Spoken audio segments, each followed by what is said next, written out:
Get out of this.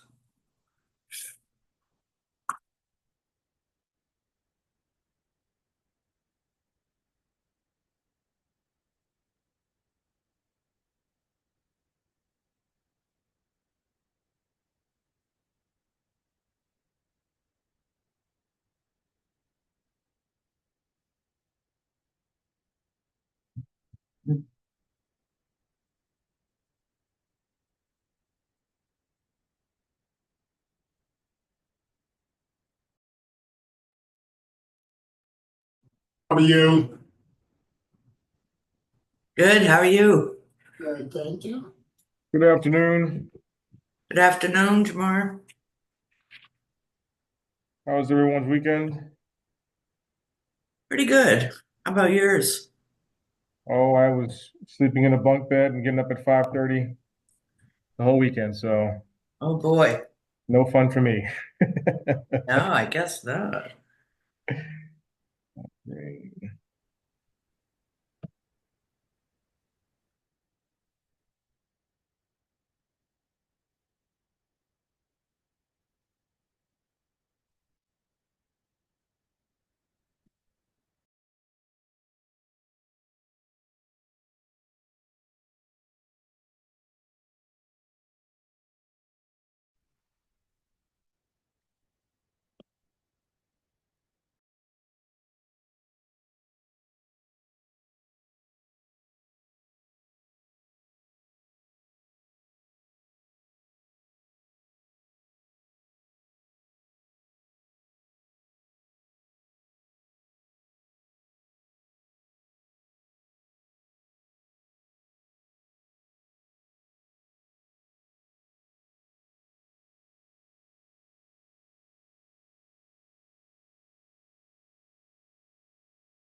Afternoon.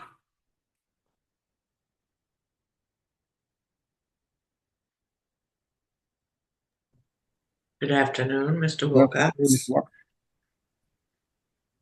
Afternoon.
Wait another minute or two till we get started, make sure we get everybody we need.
All right, in the interest of time, let's go ahead and call this meeting to order at 4:34. Welcome to a rainy day edition of the Finance and Operations Committee meeting.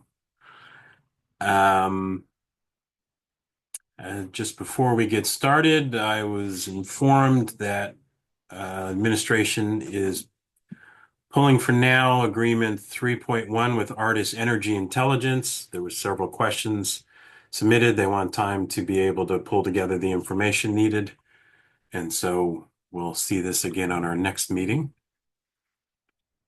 So we'll go ahead and jump in. If anybody has any additional questions, please send them to the superintendent, the committee, and Ms. DeMayo, so it can get sent out to whom it needs to be sent.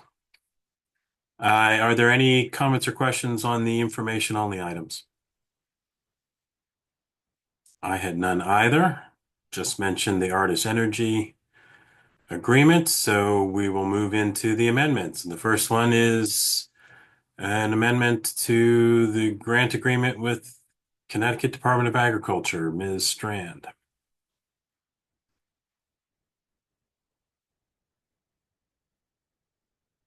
I think she's in the waiting area. Yes, I'm bringing her over right now.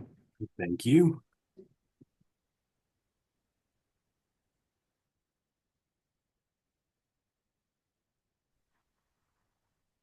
All right. Hi, everybody. So this grant has been a long and winding road, and we're finally starting to get some traction. But the Department of Agriculture needed us to make some adjustments to the way that the budget looked on their end. They took our grant application, translated that into a budget, and there were some things that had some misunderstandings in them. So that has been straightened out.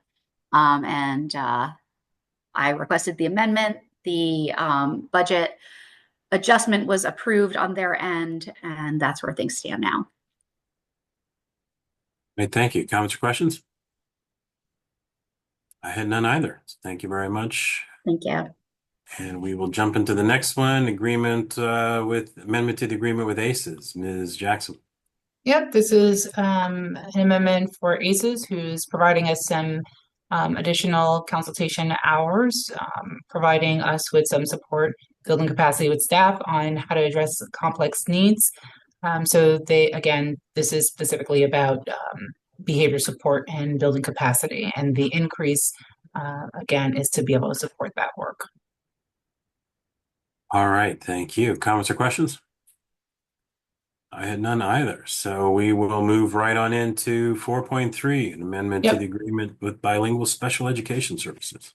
Ms. Yep. Jack? Oh, and before we move on, Mr. Wilcox, to 4.3, just to let you know, in advance, I have also asked ACES to do a little bit more work for a slight increase, an additional thing that's coming up. So just stay tuned. There's going to be another one, but a small increase for the same matter. But I just want to make sure just to make you aware of it now. The bilingual special education services, this is again to increase our capacity to do our bilingual evaluations. Right now, we have 6 vacancies for school psychologists. We're hoping to change that for the upcoming school year. But again, this significant increase has to do with us being able to fulfill the needs to conduct evaluations, specifically bilingual evaluations. Thank you. Comments or questions? For this, I was just curious why the increase in the number of evaluations, just what's changed and Yeah, so number of bilingual evaluations and the fact that we're still carrying 6 vacancies. We're okay, hopeful so that we're going to close those vacancies or have some more candidates, but again, that has a lot to do with the fact that we have vacancies that we're carrying. I see. Okay. So I guess on one level, it's maybe offset by some salary savings, unfortunate salary savings. Yes, Yeah. we'd like to flip that on its head, though. We would prefer to have full-time folks where we can, as opposed to contractors. But again, the situation is such that we have the vacancies and want to make sure that we're meeting our obligation to Thank you. evaluate student. Okay, hearing nothing else on that, we'll jump into 4.4, which is another amendment to the agreement with Shipman and Goodwin. Ms. Hannans? Yes, good evening, everyone. This agreement is to just get us back on track in terms of our expenditures. The team worked with the vendor to see whether there are any more invoices that were coming down the pipe, and the answer is no. This would be for the remainder of the fiscal year. Thank you. Comments or questions? You answered one of the questions I had. The other one is just, so I noticed that, I mean, the cover memo mentions, general legal matters in addition to more complicated arbitration negotiations, Correct. CHRO matters, et cetera. So I'm just kind of curious as to how the administration allocates this. I know that this is a highly regarded law firm and also maybe a little bit pricier per hour than some of our other contracts. So just curious how you all make those decisions. Yes, I had emailed Miss Flagler, but she was been very busy today working on some other matters, so she hasn't gotten back to me yet. So I will get an answer to you by the at least by the end of the week. Okay, thank you. Dr. Negron? In the meantime, I do want to share with you that I know because of the cost factor, I scrutinize whenever the requests come in. I know, for example, I think later on we'll speak about some of our attorneys that support more on the special education area, right? So sometimes depending on the level of expertise, we may go with that particular attorney. Sometimes depending on the matter, we might need a higher level of expertise, but always looking to see, hey, how else can do the advisement that it doesn't need to be as pricey, depending on the matter. So please know that that's the first layer that we go through first. Thank you. Any other comments or questions on this one? I had none either, so we will move on into the Memorandum of Understanding section. The first one is with iReady. Mr. Nguyen? Good evening. This is just a follow-up from our last meeting. So there's a request to have the information de-identified for the students, which they were in favor of. So for that one, that's de-identified, and then there was a request to have some studies submitted along with it. So I submitted the studies along with it. But for the most part, it's a study to determine the effectiveness of the math program iReady. Thank you. Comments or questions? President Yarbrough. Yes, thank you, Mr. Nguyen. So the the documents you provide us are updated from last time? Yes. Okay. Thank you for that. So a question which is, I mean, one thing that I looked at specifically um, is on page 5, just the specific information that they request. Mhm. And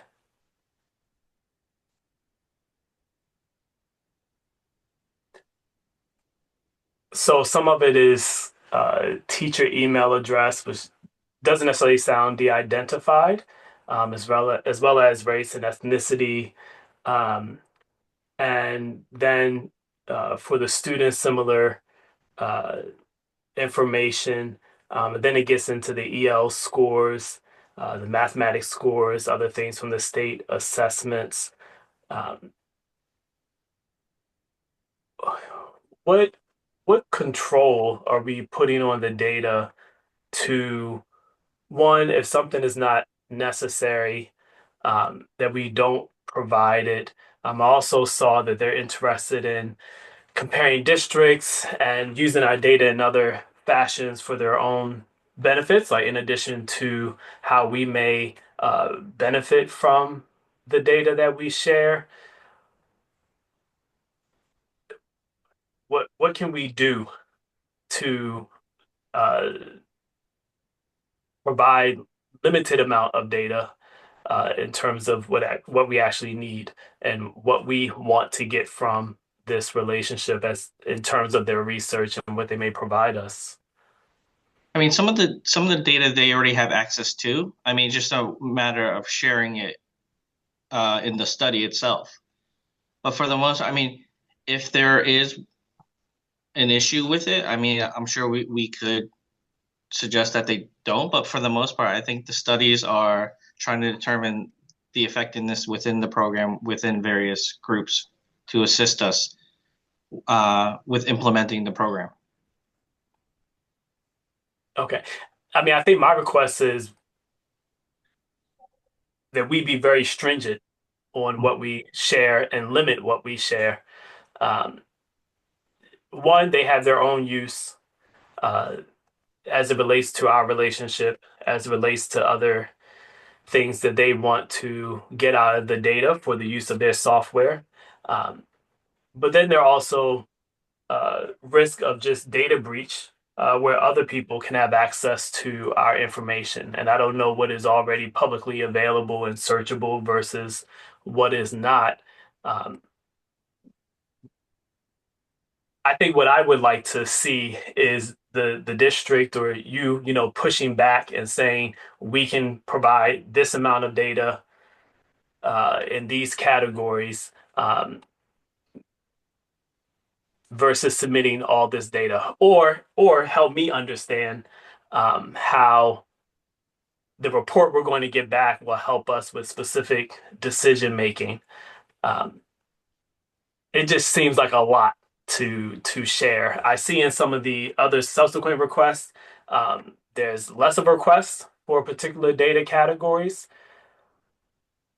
If they already have this, then that's one thing, but I don't know that we should continue to provide it.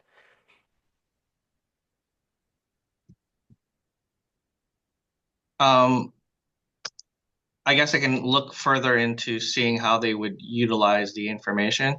I mean, I could strike the teacher email address. That was an overlook on my part. I was just looking for first and last name, which was above it last time, and I took that off. I forgot about the email address being identifiable that way. Okay, Um, appreciate you uh, recognize. yeah. But I did try to reach out with you, I think after the last meeting of finding out what specific topics there were and something like I think maybe we can have a further discussion about this because I'm a little confused about specifically which fields you have concerns with. Yes, and we can do that. But when I look at this list that's here, my question is, what are we not sharing?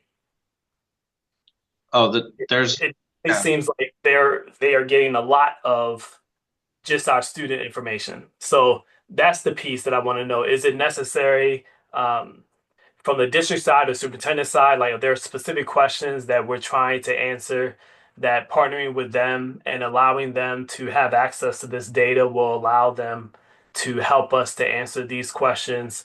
Otherwise, it just seems like a data grab, which I wouldn't want for us to do if it's not completely necessary. Mhm.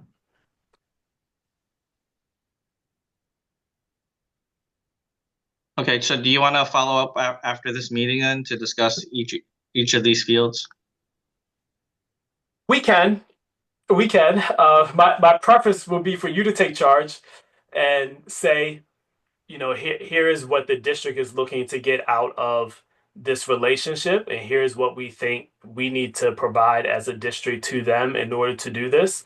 Uh, right now, it seems like the company is dictating to us what is the information that they want, but I also personally do not have all the information, so I can be misrepresenting and mischaracterizing what the relationship is and what we would like to get from it.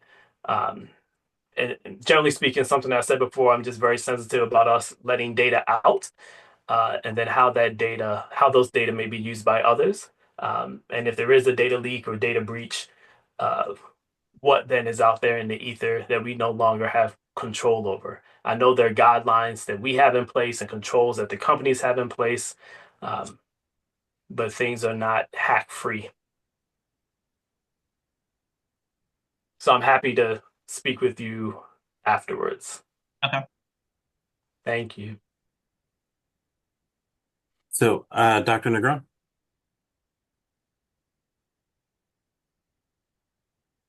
I would also recommend, because I am listening closely to your concern, Dr. Yarborough, which is a good one. I think it would be worth also a conversation to fully understand what it is that it's used for. For example, we know that part of that platform is about getting performance data, and based on how I'm responding as a student, right? What I'm responding, it's able to then track how I'm answering different questions to then be able to create a very personalized plan for what I need based on the skills areas that they see are deficient. So I know that's part of what that particular platform does, and I'm only speaking about it from my previous hat in a previous district because I knew we used that platform particularly to support teachers so that they could tap into that individualized instruction. But again, I don't want to speak because I haven't been intimate in terms of what exactly we're doing with them here. But it might not be bad also to ensure that that full understanding is there to then know exactly what it is in terms of the data set that they would need to be able to do that work. John, again, I'm just making also that as a suggestion to Okay. be able to support the conversation with Dr. Yarbrough. Mhm. That's helpful. Thank you. So, I think, for my part, I think especially with the teacher email information struck from this becomes pretty de-identified. When I look over all these data fields, I think it's in our interests to have a product we spend a lot of money on and that we're relying on for teaching our students to make sure that it's continued improvement. My understanding, based on the updated information, is that this did go through the district's IRB review board to take a look at this. So I think that this is checking all the boxes for me. I think that we could also, since a lot of these related to these MOUs for data sharing comes up being kind of across the board. I know we did send an updated data policy, I think, to the governance committee, but that's been a while. I don't think anything's happened with it there yet because of their other needs and priorities that they've been working on. Maybe we should take another look at that and make sure that that addresses some of this, where we're basically only letting out the minimum needed information, particularly anything personally identifying. So personally, I'm comfortable with this one going through as is with the dropping of the teacher email because that does make it de-identified for the students and the teachers. Technically, teachers I don't think are covered by FERPA, but students certainly are. Um,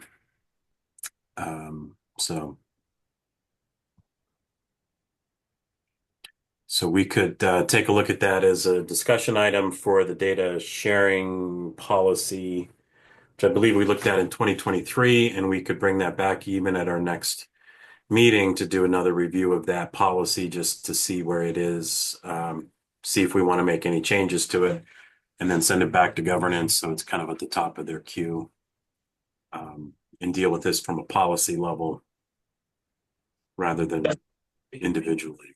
What do you think, Dr. Yarbrough? Yes, that sounds good to me. And I'm also in favor of the process last Okay. week of uh, me being in favor of this and trying to make some progress this week between now and when the full board meets. Okay. So thank you for that. Ms. DeMayo, if I may ask you if we could add the data policy, I can't remember the number, to our next discussion item agenda for this meeting. And we'll just take another look at that and see where that is. See if it still addresses current thinking on these issues and gets across we share the minimum amount of information needed for the purpose and that there's a process in place to judge what the minimum amount is. Anything else on this item, or did we kind of cover this? And my understanding is, Mr. Nguyen, that this will have the teacher email stricken from this before it's posted on Friday for the full board. Yes, I will send it out. Thank you very much, sir. All right, hearing nothing else on this, let's jump into 5.2, agreement with Scholastic. Mr. Nguyen. Yeah, so Celeste, just to follow up too, this is a program. So many of the programs themselves, when students use them, they need to know who they are in order for them to send out the information. So for the most part, it's just to authorize the sharing of the data within the software program and the district so they can identify the students and have them utilize the program itself. Comments or questions? President Yarborough. Yes. My question just was in looking at page 2, and Mr. Nguyen, I think you might be addressing this now. My question was, I just wrote it down, that if the student ID and school ID are provided, can the first and last name of the students be omitted? Um, and I think you might be telling me that when the students sign up on the platform, Yeah. they are asked to provide their first and last name. Yeah, as well as just for reporting purposes, it's difficult for people to, like for the staff, to identify simply by their ID. Okay. It'd be easier for you to utilize the program easier with the last name and the first name. Okay. That makes sense to me. I do think we have the student IDs for a reason, and we should see what can be done to help our teachers be able to use the student ID instead of the students using their personal information when they sign up on these. There may be a district policy or that may have already been discussed and decided, but just my kind of initial thought as I read this agreement here. So given that there are certain things in place, what is this agreement needed for? Oh, so that way we can share the information to them because it hasn't been in place yet. They're seeking to get their program rostered with the students so they can use the Scholastic program. Okay.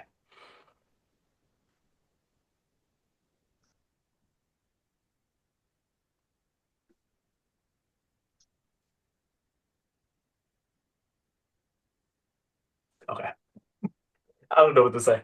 It's not de-identified if it's the student's first and last name, plus their school. Um, okay. I don't have any more questions. I'll just think about this one. So my question is this the minimum amount of information needed for us to utilize this program we're paying for? Let's see. I believe it's not much information, so yeah, it looks like it's pretty. It's very. This is one of the more smaller amounts to have. I mean, in most cases they'll ask for demographics and everything too, but in this case, that's not even listed. Okay, so it sounds like if we're going to utilize this program, which I assume we've already paid for or we're about to pay for, that this is what the required information needed. Yes. All right, thank you. Any other comments or questions on this item? Just that for future Please. software things, I think we should say what is the information we're going to provide and understand from the company what they actually need in order to do something. But also too, I think it's easier for staff to identify the kids while using the program. So, I mean, I can figure it out with the IDs, but I don't think many people are able to utilize the software to manipulate it simply by ID and match it with name later. So I think that's the harder part. It's more user friendly for people using various softwares to have the student names on there. Okay, that makes sense to me. Thank you. Thank you, Mr. Wilcox. You hearing nothing else on this, we'll move on to 5.3, agreement with Boundless Literacy. Mr. Nguyen? And so Boundless Literacy then is a tutoring program. So they're looking at, this is an extension from last year. So they usually seek data in order to justify their financing, because in some cases they do offer free tutoring to our schools, and in this case they're offering it for the summertime as well. So they're looking at trying to get the data sharing agreement to share to their people who finance their program. So there's some schools that have it for free, and there's other ones that we do pay for, and this is for the schools that specifically are offering it for free. Okay, thank you. Comments or questions?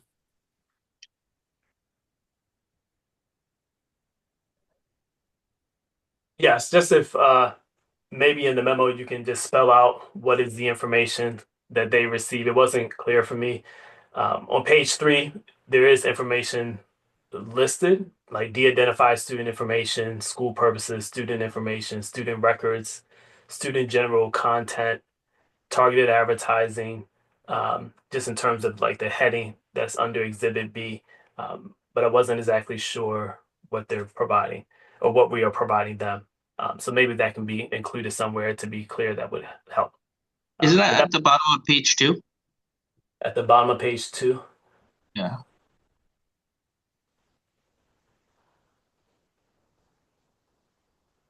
That's what they're looking at. The dynamic indicators of basic early literacy measures, the core phonics survey, HMH growth measure, and the phonemic awareness skills test. Okay. Um,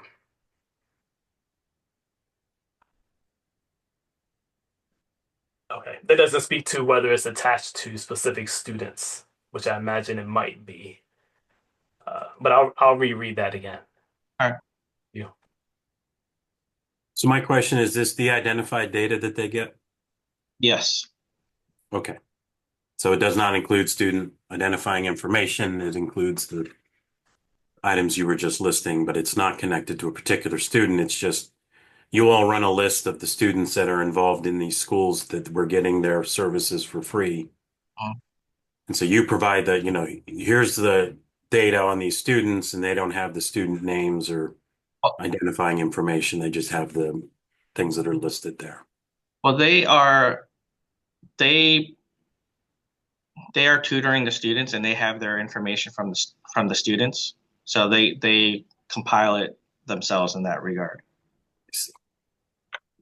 So the fact that they already have a personal relationship with these students, they would be able to connect that data, but it's the nature of them providing these services. They're going to know who the students are. Yeah. I see. Okay.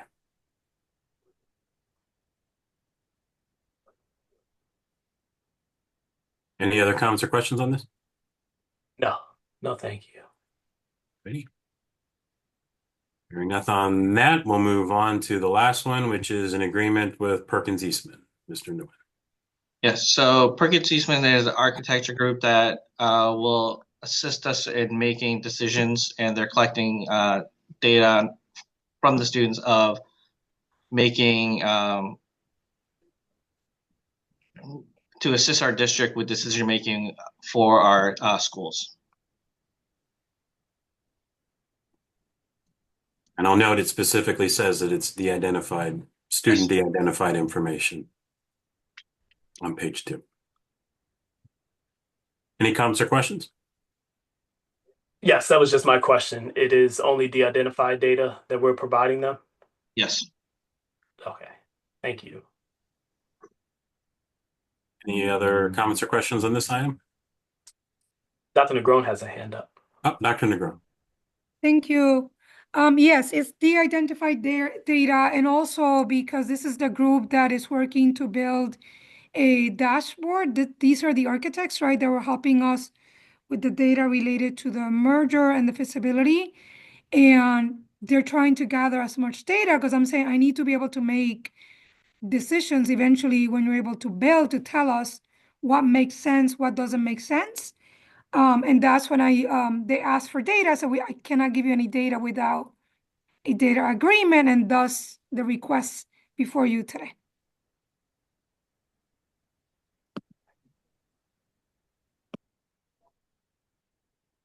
Thank you. Any other comments or questions on this item? Hearing none, we'll jump into purchase orders. First one is 6.1, purchase order with ServPro. Mr. Early. Thank you very much, Ms. Wilcox. Both 6.2 and 6.1 and 6.2 were for previous remediations that were performed at 2 schools. The first one for Wilberforce High School, and the second one being completed at Conti West Hills. These were issued, or these were procured through emergency purchase order at that time. Emergency purchase orders were given by the purchasing department. I believe, if I recall, there was an emergency board meeting that was held to approve these since they were over the $25,000 limit for the superintendent. Unfortunately, due to a clerical error, the emergency POs were never turned into actual POs that can be billed against. And so we were asked to bring this before the F&O committee today, just so we can have this process properly through the Munis system for a purchase order. All right, thank you. Comments or questions related to this? Ms. Downer. Yes, let me just turn my video on. So I also had read something about 6.1 and 6.2 where Sadie refused to do the work. Were they the contractor that got the emergent work approved? That has to, Ms. Downer, that has to do with the procurement process. So we're required to look at the SED list first, the small contractor development list. Sadie's is the only contractor on the list that can perform this kind of work. That contractor had previously provided a couple of quotes for previous jobs, but refused to continue to provide quotes because I guess it cost them money to send someone on site to prepare those quotes. And so we had to make sure that we identified that we did attempt to use this particular vendor first, but this vendor no longer wants to provide quotes for business unless they're guaranteed business, which is not a practice that we can support. And so we were asked to put that detail inside the memo. All right, and you said that they had gotten the approval before, but I guess you had to redirect the money where it was coming from, where it's supposed to come from, the approvals, right? So at the time, because it was an emergency procurement, we didn't wait for it to go through its normal process of being entered into the Munis system. Once we got the approval, we went direct to purchasing, and they gave us a temporary emergency purchase order so that we can do the work. After that, the accountant is supposed to enter that information into the system so that it goes through the process of generating a purchase order that can be billed against. Unfortunately, on the final emails, when we received those purchase orders, the accountant wasn't copied on that, and therefore didn't enter that information into the system. And we caught it when the bills came in. Okay, so quick question. Yes. You said you caught it when the bills came in. So that means that someone else did the work. No. The company ServPro did the work. It's just that the PO that we issued them, which was an emergency PO, is not a PO that can be billed against, right? That emergency Understood. PO is a temporary PO that's issued. So we never got it entered into the Munis system to generate a PO number that could actually be billed against, and that's what this is for. I got a question. So Yes. if Sadie never did the work, but Serpro did it, they charged us for 6.1. What was Sadie's quote for 6.1 previous before we pay $68,000? Was it So 25,000? Sadie's did not provide a quote. So we had to basically put into the memo that they refuse to they're refusing the work, right? They have first right of refusal because they're part of the SCD list. So that vendor did not want to do the work because it requires them to provide a quote, and they no longer wanted to provide a quote unless they were guaranteed the work, which we could not guarantee, right? We were supposed to get 3 quotes and then give the lowest qualified bidder the job. They didn't want to provide the quote, but because they're on the SCD list and didn't provide a quote, we had to put something into the memo to explain how we procured this. So we So procured this by going to SCD first, but that vendor refused to work basically. is the work done? Yeah, the work has been done since I think like September or the summertime. So they did it early, I guess. I take it because this is from September 12th, 2024 to June 30th, 2025. That's just so that the PO usually gets extended to the end of the year. The work was already done under an emergency PO. We are now just informing the board that we have to request an official PO to be billed against. And how we caught it is when the bill came in, it didn't have a valid PO to be billed against because they had emergency POs. Right, understood. But it Yeah. gives the reason that they still have work to be done. So I No, don't know, no, is there there's no any work to be way? done. Okay, right. It's already complete. So when you use these dates, right? September 12th to June 30th, 2025, I'm thinking that there's still more work to be done. I think that the board needs to know that the work is complete. So for that, we do have to pay for work that was complete here. But it makes sense to say that instead of, because other than that, they could be like, something else could be open. That means that this work order or this purchase order is technically just going through the formality now, but it really should be closed out after this. Absolutely, Okay, yes. so I don't know if the verbiage actually reflects that. I know when I see that, when I start seeing June 30th, 2025, I think it's still open. So I think that we need to state that the work was done. That's So it. the normal practice for all POs for finance is that they leave the PO to the end of the fiscal year and they close it once the bill comes in. So they just leave the room to the end of the fiscal year because the PO is good to the end That of the makes year. sense. Yeah, Okay. and then they close it when the bill comes in and is paid.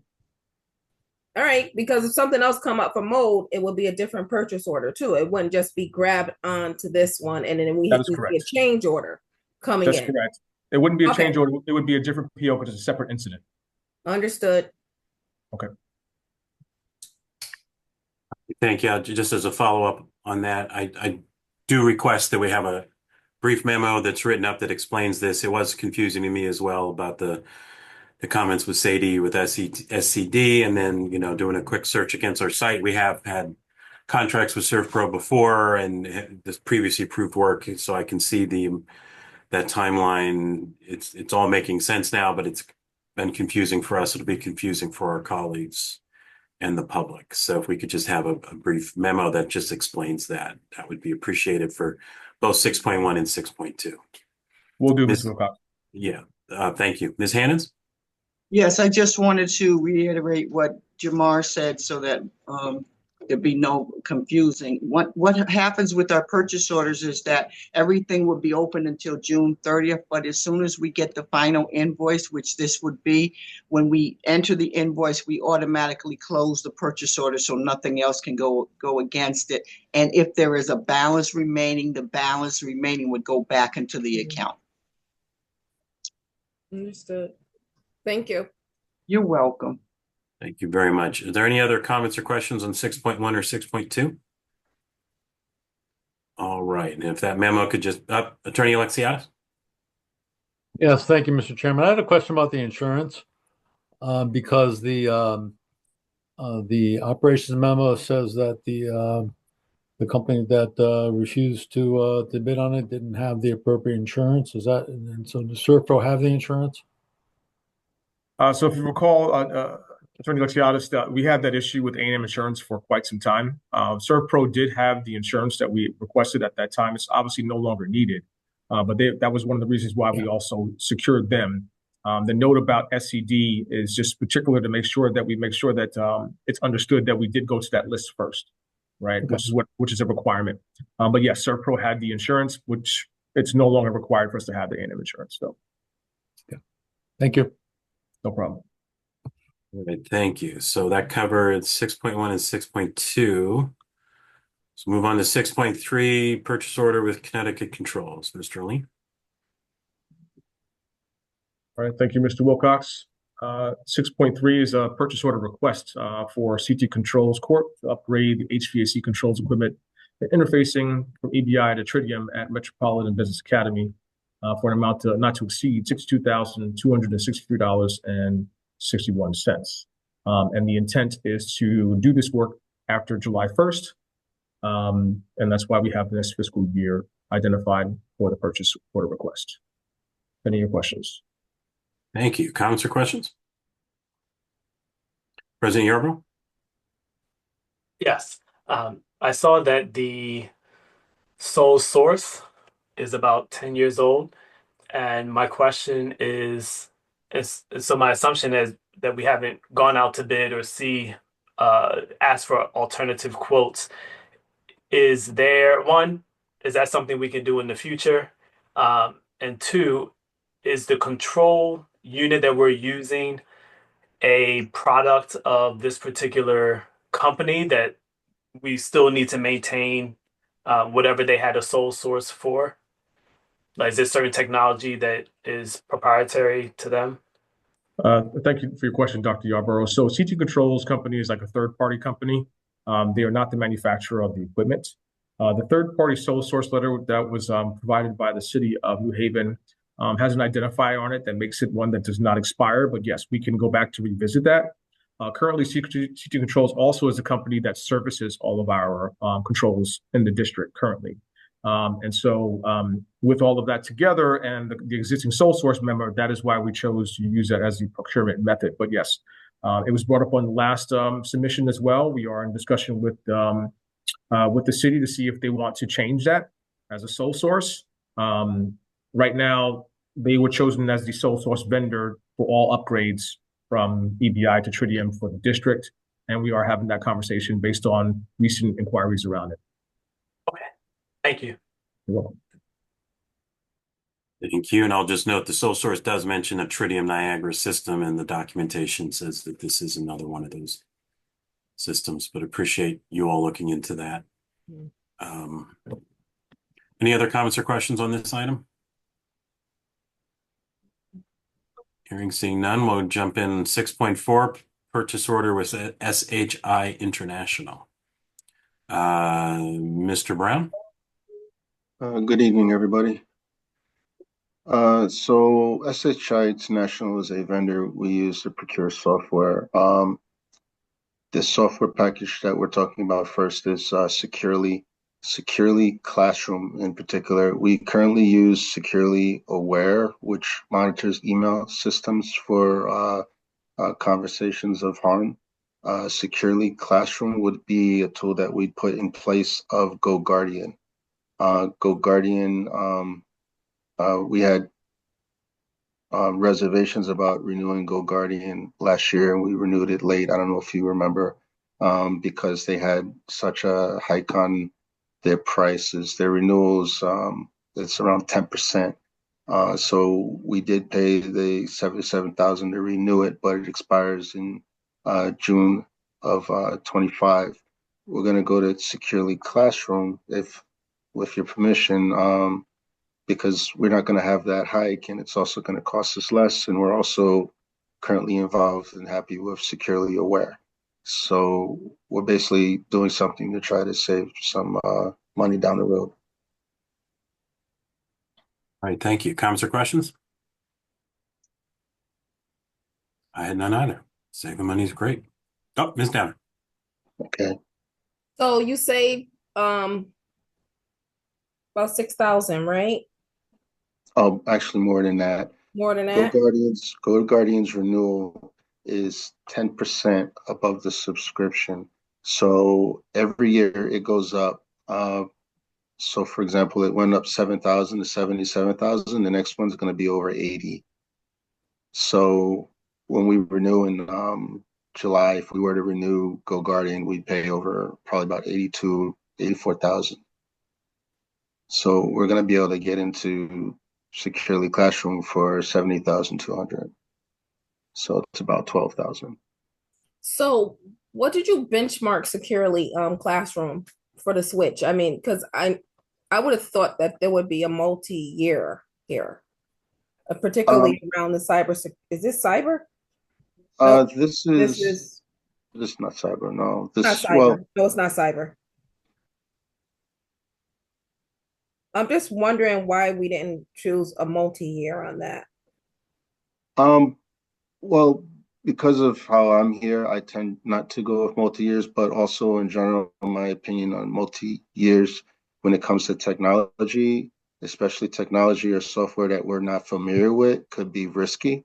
We have interaction with some companies like in the past, we've had help desk softwares. We do multi-year, you save money, but if you find that it's not useful, you're stuck. And it's a lengthy process to get into, like get a really good feel for it. The other tool that we got was Sophos last year to scan emails, but I'm finding out that we only have that for the admins. We don't have it for the teachers, and it doesn't work with the students' Google environment. So the impersonation attempts, it doesn't help. So multi-years on software platforms or hardware, it's better to go off, spend a little money so you can find out how it really works in your environment. You don't get stuck in the sales pitch. Sales pitches are very good. When it comes to technology, it's a lot of money and they tend to walk away. But if they know they have to live up to it, then they're going to perform. That's my personal opinion. But if you want me to go back to do multi-year, I can do that. I'm just wondering, did you look at other districts? I mean, like this is pretty risky to change every year too. I mean, like anyone did pretty much, it seems like you switch with a sales pitch. I mean, I know people that change their insurance every 6 months, and that's I what we're understand. doing here. So it's Well, just no, not exactly. What we're doing here, I didn't want to do Go Guardian at all. I didn't want to do it last year either, but the teachers needed a way to monitor the students, and that's the one that they had and they were familiar with. So we're kind of stuck paying 10% renewal, even if we do the multi-year with Go Guardian. so I'm just worried about just paying, looking for cheap. And I think if we looked at other districts and see what other districts, what works for other districts, you know, I mean, we had a program that we did that on Apogee, and I think this is definitely one of those things where we need to reach out to other districts and see what other districts are using for this type of application here. I mean, other than that, we're just changing. We got to have a reason why we're changing and switching, and we're basically, especially if it's have anything to do with security, you're making yourself open. I Well, mean, I, this one isn't per se about security. what This is what a is tool that this? this is the tool that the teachers use to monitor this. The classroom management. Okay. Yes. Provides online activity. Okay. So Is it let me just ask this question 1 minute, Dr. White. So there's no other program that actually provides this? Because I know we have a lot of subscriptions. Is there something other programs that could provide this type of service? So we don't This be is one of the others. There was a third program that's recommended from Lenovo, but this is the one that we're currently testing. I have one of the network admins testing this program. So it seems to be doing everything that we want it to do. Um, but if you have a format you want me to follow, I'll be glad to do it. No, I I would just like to, if we're going to use this for wellness monitoring and web filtering and whatever they say it is, I mean, we shouldn't be switching. I mean, switching and switching and switching. We just, if that's the case, then we'll switch back to Guardian. You know, it's just, I don't know. It's just, how long have we had Guardian before? 1 year? No, Guardian was in place before I got here. I did not want to start Guardian, but we did not have another tool to use. Okay. So I placed it in for 1 year. I did not do a multi-year on Guardian. Guardian had just expired when I came in. Okay. I'm just looking So, to cut costs. I mean, if and I agree got with a you. lot of subscriptions here, we need to be doing multi-year. We always got to look at that. If it's just doesn't work, it just doesn't work. But we should be looking at that stuff. Um, I agree. We should look at multi-years, but I can check for the district first. Sure. All right. Should I Thank you. resubmit this at another? What do I do? No. I'm good. I'm good. I just think that for the next going forward, I mean, at least offer the board a multi-year. Someone's going to ask that. Is this something that we need? We should really try to do that instead of every year coming up here with different names and and it also establishes relationship between the vendors too. So we have a great relationship with SHI. We do use them for Microsoft as well, which is I'll just leave it there. Okay. I'll check with other districts and I'll get you a multi-year price. Do you want me to get one for Go Guardian as well? Now, one other question. Is SHI a third party? Because you just mentioned Microsoft and sometimes you can go directly to them. SHI is the vendor, the retailer for us. They're the third party between Microsoft. You mentioned Microsoft. Yes. Oh, okay. So they're getting a cut on Microsoft services where you can go directly. Have you tried to go directly to Microsoft? Can't go directly. If I may, that's the next agenda item. So if we could hold Okay, all right, no questions on problem, no problem. that. Okay. Dr. White, you had something to add or? Yes, currently we do use Securely as a platform. One of the key things it does is it monitors email. So if it rates something as grief or violence, it helps alert us to those so we could intervene in an earlier way. The other components of this do this with the teacher classroom management, monitor things in the classroom. So it's an expansion of use in Securely as opposed to Go Guardian, where there was some duplication of it on both platforms. Now to bring it all into one platform to do all of the things at the same time. Okay, thank you. Thank you. You're welcome. I'll just add, I mean, when I do licensing, I like multi-years for things I know I'm going to be able to continue to afford and that I trust the product. So it sounds like since this is a new use of this, certainly makes sense to me not to have a multi-year to begin with, just to make sure that it meets the district needs. I think we've had Go Guardian for several years. So I think, transitioning away, I think that that's good. But I do think it's a good question to ask is, would the district save money locking in pricing for multi-years or not? And so I think maybe moving forward just with things when the question of it on software platinum, should this be a multi-year or not, I think is a good one to anticipate. But I'm comfortable personally with this one moving forward. Yeah, I'm comfortable too. All right. Any other comments or questions on 6.4? Yeah. Does that mean that we move? I mean, we kind of went back and forth a little bit. Is 6.4 good? Do you need me to follow up with something? I'm a little confused.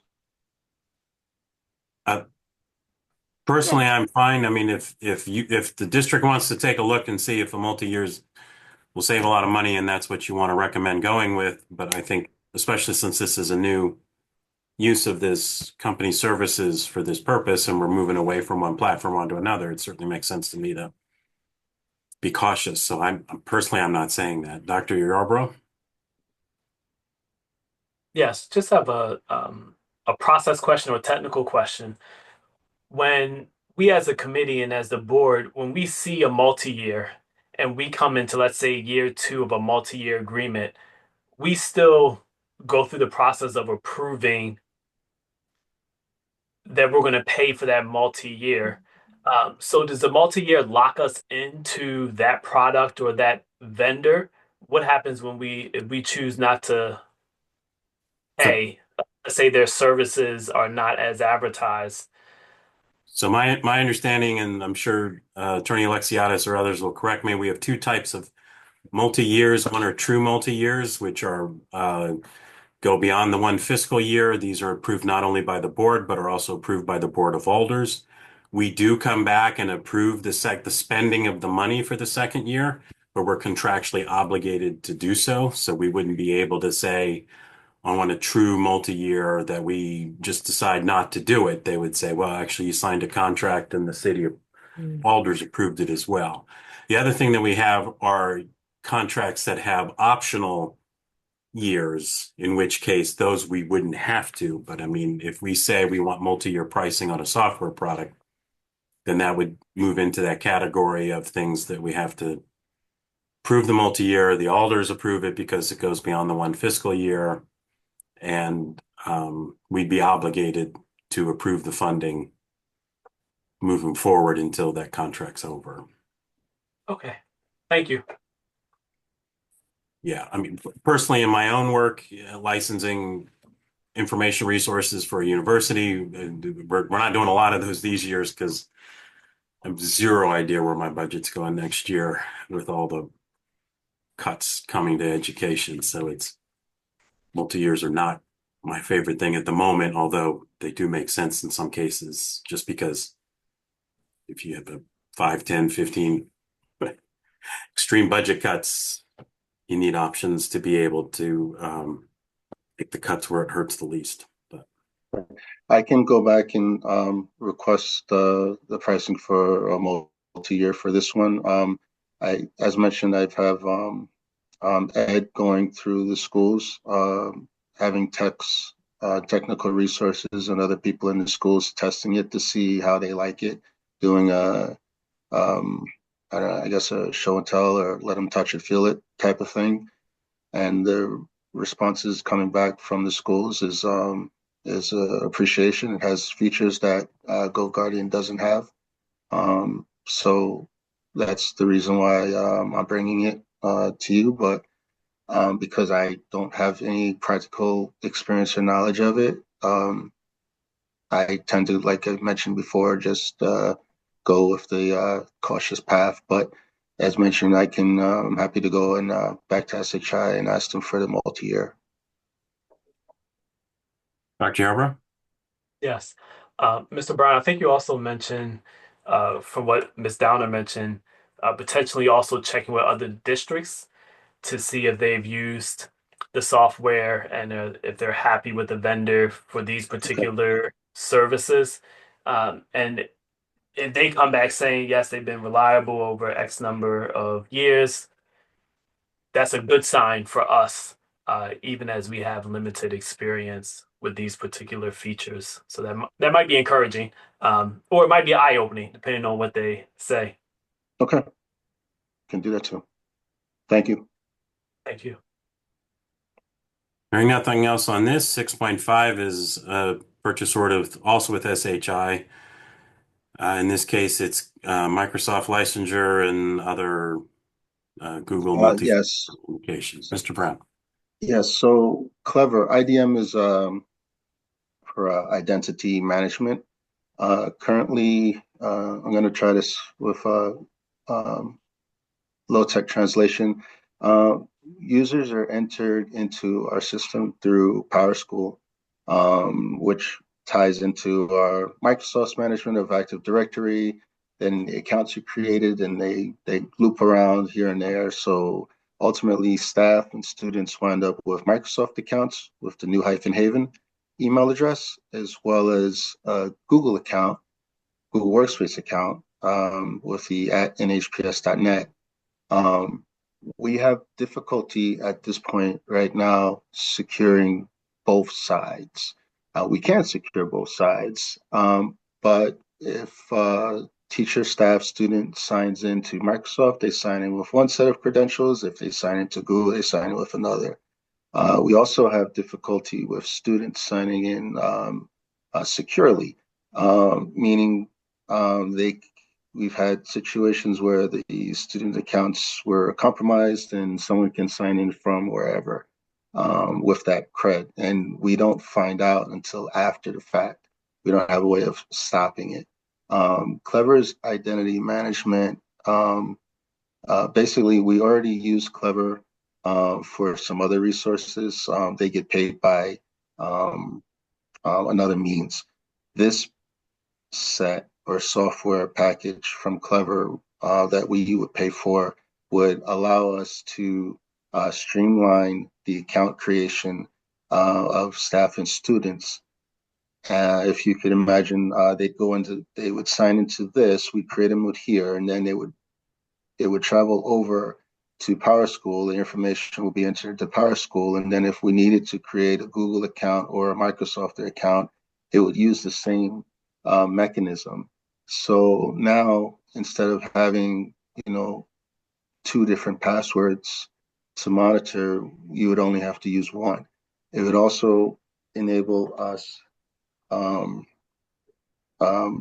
to give the students an alternative form of signing where we could actually secure that they were themselves, using their badges as IDs with some devices, and then they could authenticate, and similarly for the faculty and staff. So we'd have a better time of securing the accounts, and we can kind of get ahead of the risk or the exposures that we have. I don't know if that was too much. Thank you. Comments or questions? Ms. Downer. So this platform, the Clever IDM licensing, is this mainly for the two-step authentication and then pairing those two passwords between Microsoft and Google, right? So they just put one in and it'll recognize it. Yes, it would feed it. So aren't we moving away from PowerSchool? PowerSchool's setup, that we're going to speak to that one next, but PowerSchool's setup basically is a server that's on site, and we are opting to move that to cloud. So we weren't moving away from it, we were just no longer hosting it. So you're not supporting it, basically? You wouldn't be supporting it, right? Eventually, we're going to go to Apogee, right? They're not the same system. Okay, so the system that we're talking about today is the Clever ID, identity management. Yes. And why aren't you going directly to Microsoft for this? Because I just Googled it and it said, yes, school districts can purchase and implement Clever ID to automate user account management with Microsoft Active Directory. We do that. We do. So why are you using SHI? That's another corporation. Okay. So what I'm trying to say is I'm just looking to see the behavior of, are we going straight or are we going to try to put the middleman in there? And this is where we don't have to put the middleman, because Microsoft offers that to the districts, the school districts. And two-step authentication has been available. Most of these sites have it. Tell me something different than what I'm reading here, because I'm actually reading it. It says Active Directory or Intra ID.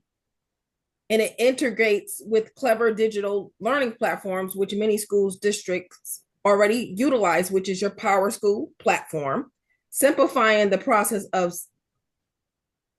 syncing user data from their SIS to Active Directory or Intra ID. Why are we using SHI? Why aren't we going directly to Microsoft? That's my question here. Corporations go directly to Microsoft. Why aren't we doing that? I'm also a network admin on the City of New Haven side. We acquire Microsoft through Dell. Microsoft does not do direct licensing unless you have a home. That's not what I'm reading. I'm reading it right here. Okay. I'm reading it right here from Microsoft. this is kind of You can allow tense. Mr. Brown to answer, please. This is Okay. tense. We currently use Clever to do what you mentioned, but for us to secure the sign-ins, we can do the badges with the students right now using Clever. The students can use their badge and hold it in front of the Google device and sign in. The piece that's missing that goes with the identity management is that if we don't do this, the only options that we have would be to pay Microsoft $150,000 and pay Google $150,000, and then decide which one is going to be the top runner or the main sign-in. You're right, we don't have to go this way for this amount, but Microsoft has hikes also. They do not direct license to districts. We do that with Google though. We direct license with Google. But again, Google is limited in what it can. It has its own limitations, the same as Microsoft.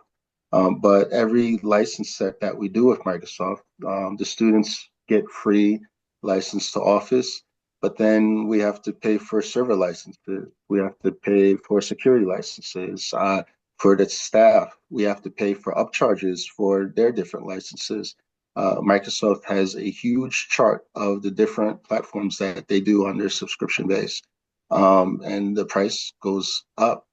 The district has 5 times the volume of people that we have on the city side. There's about 5,000 users versus the 25 here. And they spend over $1 million on the city of New Haven side for Microsoft only. And they don't have the capabilities of doing secure sign-ins with badges and authentication. They only have their Microsoft sign-in, but they also don't have to worry about the Google sign-in side. It's just one platform. On the school side, we have to authenticate, like I mentioned, the students. We don't have a way of doing multi sign-in for the students, MFA. The only way we could do it for the teachers at this point is to have them authenticate back to their Microsoft. So, for example, they sign into their Google account. The only thing they can do is get a pop-up screen for Microsoft and then sign in that way. So Clever gives us the option of just controlling all the sign-ins and the passwords in one place, and then from there routing it to the Entra or AD or Google Workspace. A lot of admins even they use Google Drive and Google Docs, Google Calendar. Myself, I have a Google Gmail account. I don't get to check it often because I do everything on the Microsoft side. But if we had a single form to sign in, a single platform, then basically without it, we have 50,000 because it's 20,000 on the one side, 25,000 on one side in Google, and then another 25,000 for the Microsoft side. And we don't have that same option to offer to the students that we have to offer to the staff, because when the staff signs in, like I said, they can use their phones to authenticate. The students, their phones are going into satchels now. So how should they authenticate that they are who they are when they're so their account's not compromised? We don't have another method. So this gives us a method, and then we can pull money back from Microsoft. It's almost like this SHI, it's just screaming at me like it's a third party. It's just like having a broker. I mean, you can get so many services from Microsoft directly. Microsoft's 365 Education, Imagine IT Academy, Azure. I'm pretty sure some of these things is related to some of the software that we use. I mean, so not going directly to one person and having a middleman, that's exactly what this screams. I mean, Facebook and Instagram is owned by one person, Mark Zuckerberg. If you can line up, you can sign into Facebook and post to both at the same time. and don't even have to be on Instagram to post just by the setup. So I'm just wondering, I mean, it's screaming broker. That's what it's screaming. So that's all I have to All say. right. All right, thank you. A question I have, Mr. Brown, you mentioned in the cover memo that using this route, I mean, you've mentioned several things based on your expertise in IT that this has benefits in terms of user management, that there's also going to be cost savings in terms of not needing to utilize as many Microsoft license and other in the I'm trying to see here the A3 MS license. You mentioned several places where there's going to be a total cost savings by using this third party to help manage this. Is that the case? Yes, sir. Okay. And you mentioned here that it's a total savings of $110,000 going this route, based on your expertise? Based on my expertise, sir, yeah. I'd have the numbers double checked. I have a meeting scheduled with our Microsoft providers, and I will double check the numbers with them. Okay. Are you meeting with them this week? This week, yes, sir. Okay.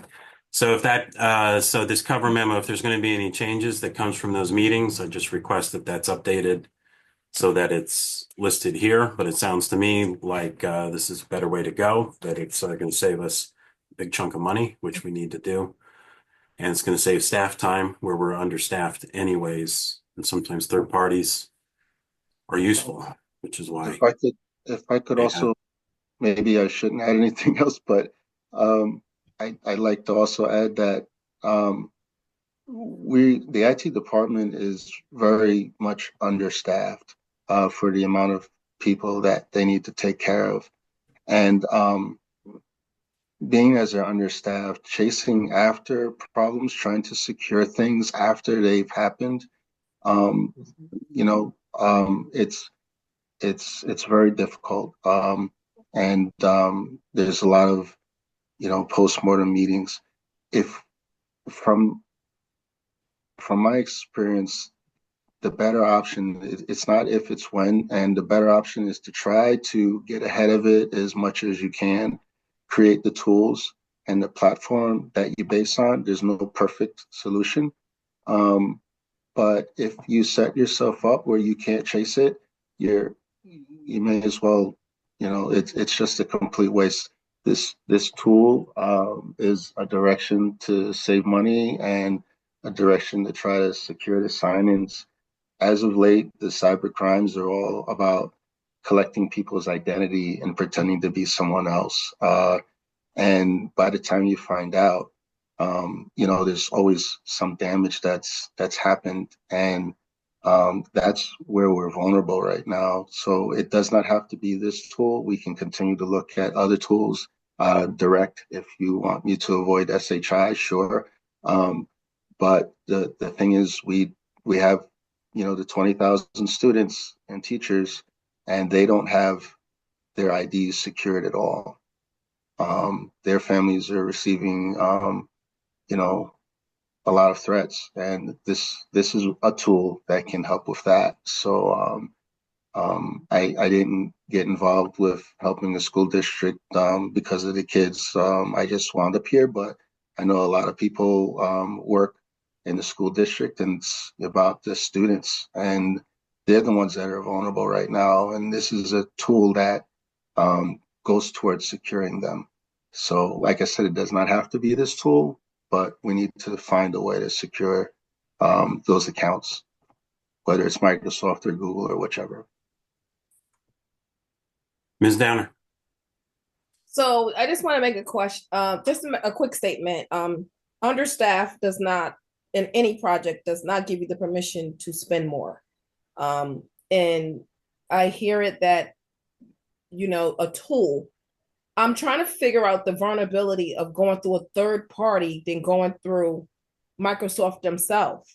I mean, when you open the doors for a third party, you open up a lot more than just Microsoft. So I would prefer to do it directly with the company than to have a third party have my information also. So that's, that, I don't know, but maybe that's just something, that, I'm just, just allow me to speak. Mr. Brown, allow me to speak, okay? What I'm saying is, with anything, you still have to have the cost budgeting methods. You still have to look at procurement. You still have to look at ways to, that's the risk right there, bringing that third party in. When you bring a third party in on anything, that is the risk right there. Because there could be a breach at SHI, whereas the breach is not even with Microsoft. So that's all I'm saying. I mean, I've dealt with cybersecurity for the last 8 years. I have the highest SIP clearance globally. So I know for sure that there is no way you can tell me a third party over the product that we're buying from Microsoft is better at giving us the security. So I'm just trying to figure this out. I've never heard of such, but if that's the way you're doing it, then so be it. I think you misunderstood No, I understood exactly what you said. SHI is You were SHI understaffed. is, yeah, they are understaffed. But SHI is not collecting our information any more than they were before. SHI is already here. You've already agreed to pay SHI long before me. I'm not bringing SHI in. I just wrote down that they're the provisioners. They've already been here. All right. I'm not asking for SHI.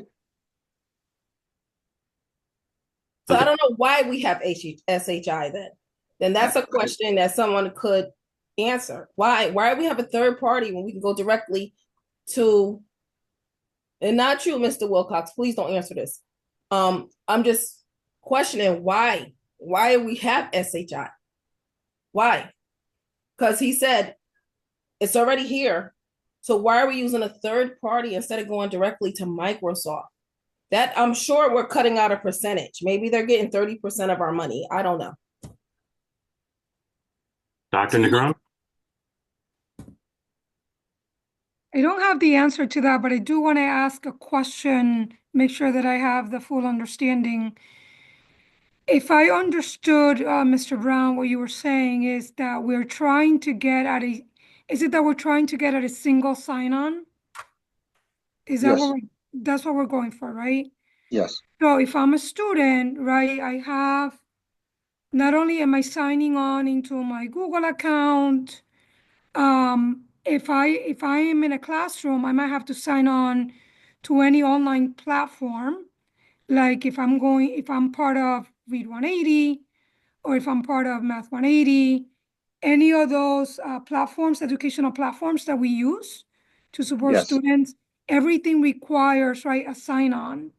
But through a single sign-on, which I understand that Clever allows us to do, as a student, I can just go and sign into Clever, and by that I can access all my other platforms. I don't have to do each of them individually. Is that correct? Yes. And Okay, that's just to make sure that I understood that. And Clever actually is providing that to us right now with no charge. The extra component that I'm asking for is the identity management. So as you mentioned, Clever ties in with PowerSchool and it links those students through. The identity management piece basically makes it so that when they go to a Microsoft device, when they go to a different platform, aside from a Google device, they don't have to think of a different password.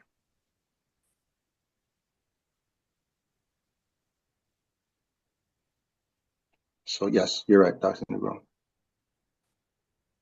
All right. Hearing Dr. Yarbrough. Comment, quick question. Mr. Brown, when you opened, you asked whether it was helpful to explain, and I did find it helpful to walk through how the things worked and what we're looking to do. So thank you for that. For the student sign-ins, do they create their own username or is it their student ID?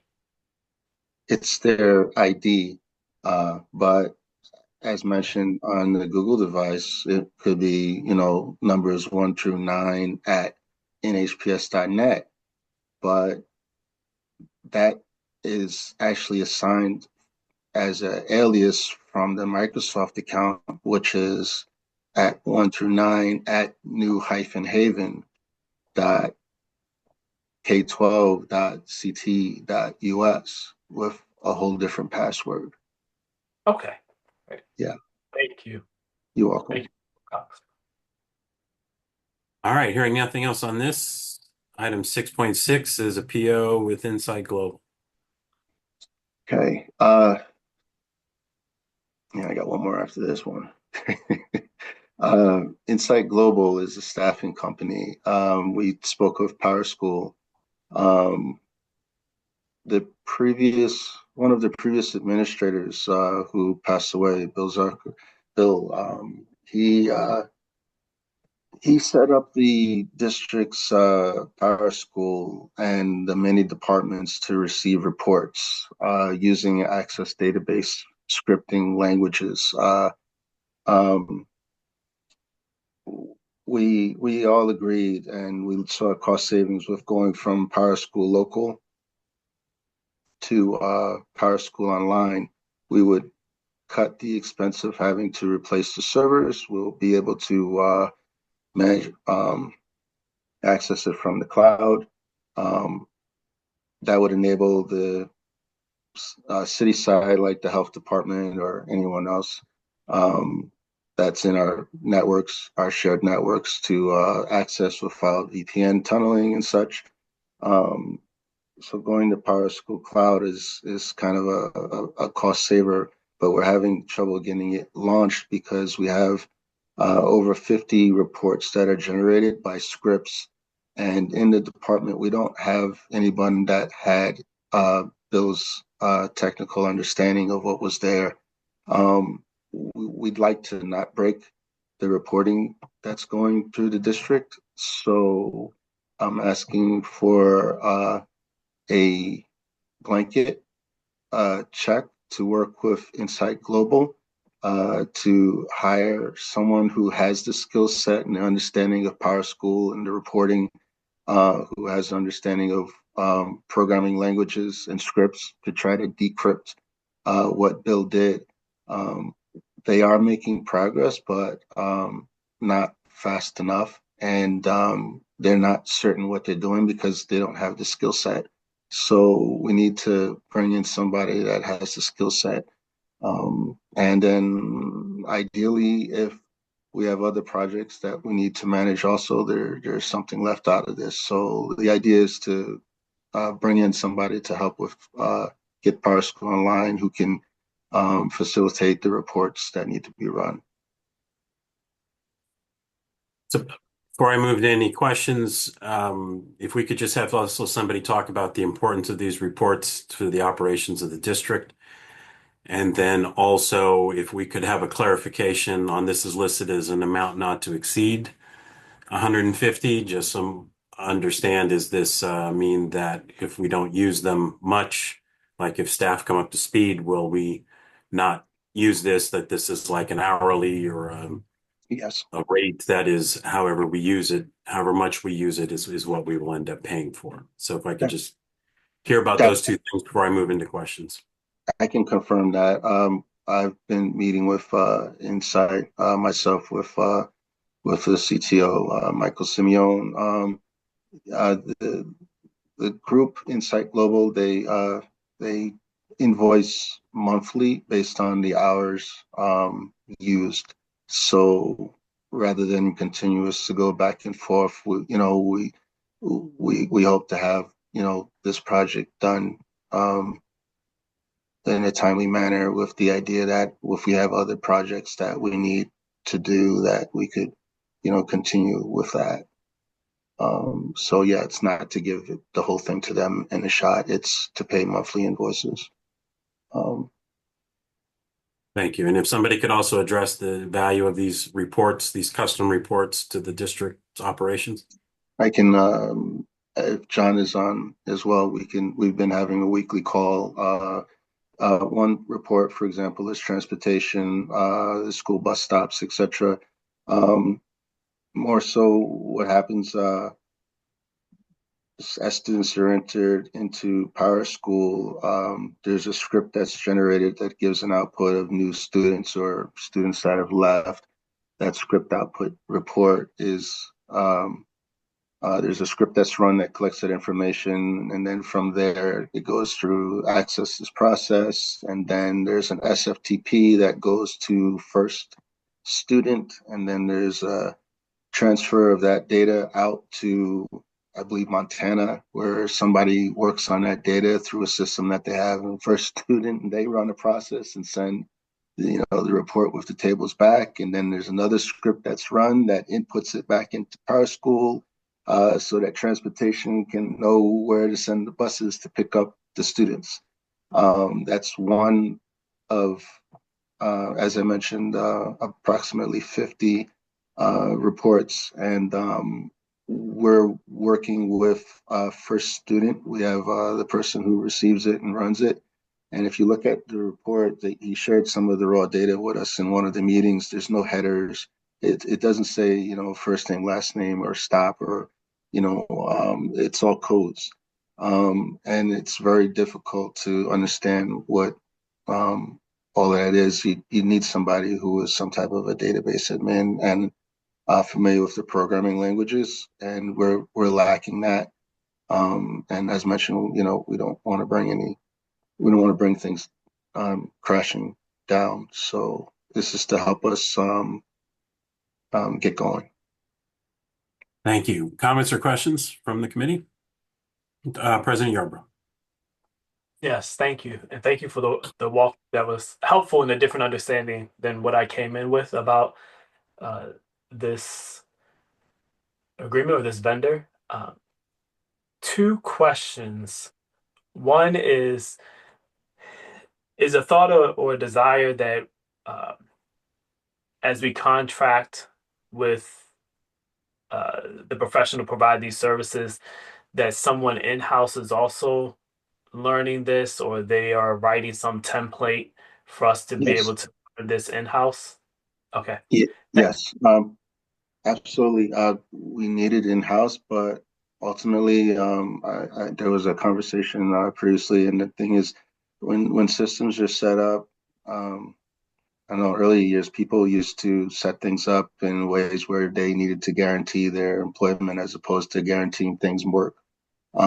These things are set up in a way that nobody there previously understood. So it left it, of course, you missed a person, but if you set it up where no one understands it, then it's like you can't continue to go. This going to Power School online and getting this set up in a way that can be documented easily and relayed and continued is required. It needs to be decrypted, and it needs to be straightened in a way where we don't need to go out to other people to find out what's working. Anyone should be able to manage this. Because we have a large district, it's not the largest, but because we have a large district doesn't mean things have to be so complicated. Understood. Thank you. Yeah. And my second question is just from the memo, the paperwork that's provided. Um, this is, it says this is an existing contract. So are we continuing something that's in place, or is this a new contract? Because I This was is wondering new. how the cost increase for renewal or what was going on. Yeah, no, this is new. We don't have any. I'm sorry, maybe there's a typo there. Okay, all right, thank you. I was looking at page 4 of the document, so okay. Okay. Thank you very Sorry. much. Thank you, Mr. Fox. Thank you. Ms. Downer? So when I hear Power School, I thought we were getting away from Power School. And I know that Apogee was the communication to the parents and everything. And Apogee has the same situation, the cybersecurity, the SOC, the Security Operations Center for the transportation industry for school districts.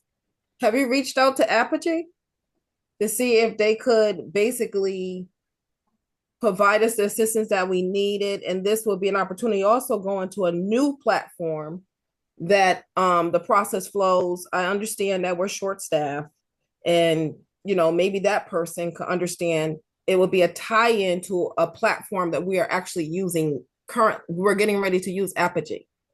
So I'm just wondering if you reached out to others. I know you said we was previously using this, but it will be a good opportunity to have both. So I don't know, was it ever looked at, or I'm be honest with you, I'm a little biased when I hear the third parties. So I'm just being real. But have you reached out to Apogee? Dr. Negron? I see that John is no longer here, but I did want to share that Power School is actually our student information system. So that's like a wider umbrella that houses everything related to student information, allows us then to pull a lot of the reporting that then goes up to the state and all of that. Where Apogee is more a component that's going to be allowing us to do the two-way communication process, where we can do that directly through Power School. The good news is that they speak to one another, because we needed to find something that would speak to Power School, because all of our students' information data is inside of Power School. But I do not believe that you can, like Apogee, it's not, my understanding, has the same capabilities that a Power School has as it relates to being able to hold all of our student information system. Then how is it holding all of our student information system to direct to like grades and all of that? I'm just trying to figure this out. So again, my understanding, I wish again John was here because he has the technical knowledge, but Power School, and we're not the only district, is pretty much one of the ones that is used by most districts, I understand, in Connecticut right now, because of the scope of the different things that it's able to do in terms of, again, information systems, not just for students, but also the wealth of data that it holds for us. Dr. White, I know that you have your hands up, so maybe you have more technical knowledge than what I have related to trying to explain the difference of Power School to Apogee.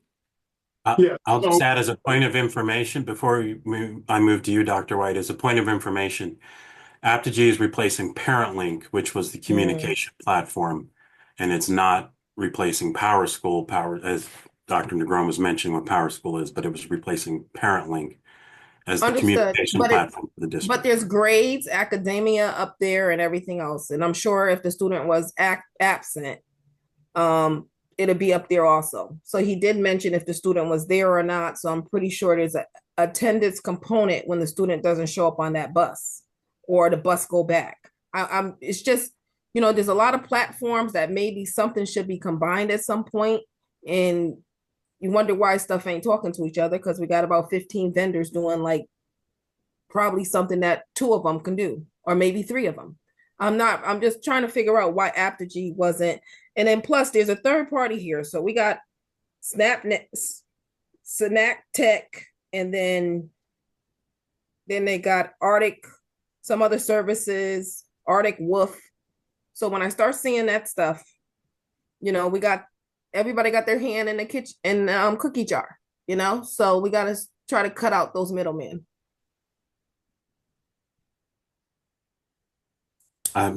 Dr. White, did you have something you wanted to add? It was just about the technical aspect of it. Was just that, again, Power School encompasses all of our information. That is the student information system, but what has to connect to it is the particular reports that have to be produced. And that's where the state changes what gets reported to them and try to write it to pull in the exact way it needs to, as well as linking to a variety of the other programs. That's sort of where that comes in. While Apogee pulls information from Power School, that is primarily the communication tool to get that we could get messages out to the district, get information back. He's trying to make it an easier way for parents to communicate with us and keep track of the information. So that's where a bit of the key difference is. But Power School is the home base of all information that we need and the best link to the talking with the state, where other state information systems. Understood. I just know that, if you have a developer, they can spit out your reports the way they should be. So if you're paying all this money, somebody should actually be able to customize at that point. But we're not getting customization. So I don't know what the contract is, to be honest with you. But I'm just hoping that I wish he was still on the line. That way he would have been looking for stuff like that. That's all. Thank you. Thank you. Hearing nothing else on this item, we'll move on to the contracts. The first one is an award with contract with Worldcast Live. Mr. Aline? Thank you, Mr. Wilcox. Requesting award of a contract with Worldcast Live Incorporated to provide on-call audio and visual services for the district from July 1, 2025 to June 30th, 2026, in an amount not to exceed $45,000. We used them for a lot of the audio-visual equipment that's inside of auditoriums. Specifically, that's what the facilities department is responsible for, and also with some support for the board meetings. Any of your questions? Thank you. Comments or questions from the committee? Seeing none. We'll move on to 7.2, award of contract with Synactech. Mr. Brown? Okay. Synactech is a provider again. They help the city procure Arctic Wolf. Arctic Wolf is a security operations center as a service, and they were critical in mitigating the most recent incident that happened at the city. They work 24/7 by 365. The issues or cyber incidents that we've had, they happen generally after hours, weekends, holidays, when there's nobody watching or monitoring. And again, these are at points in time where the best that we can do is try to catch up and figure out what they had and do damage control.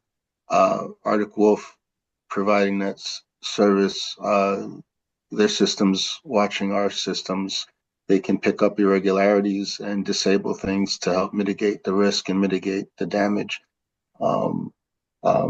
before it gets, too out of control. That's the point of Arctic Wolf. Again, it doesn't have to be that one, but that's the point of the tool. I just wanted to explain that in advance so you have some reference. This tool is something I'm trying to procure through the E-Rate cybersecurity pilot program that we had qualified for. Because of our difficulties with our E-Rate consultant, getting that through, I have submitted this incorrectly, and I'm using my capital account there, and I'd like to withdraw this one and resubmit it so I can go through the E-Rate properly. But I just wanted to take the opportunity to explain what it was ahead of time, but I'll be withdrawing this one. Okay, so this one's being withdrawn? Yes, sir. All right. Thank you for the explanation. Come to the end of the list of action items here. Just as a reminder at the beginning of the meeting that agreement 3.1 with Artis Energy Intelligence was pulled for the district to answer the questions that they've received from committee members to this point, and we'll be bringing it back at a future meeting. So I move we send to the full board the 4 amendments, the 4 memorandum of understandings, the 6 purchase orders, and contract 7.1. A second. It's been seconded. Is there any discussion? Hearing none, we'll go ahead and vote. President Yarbrough? Yes. Ms. Downer? Yes.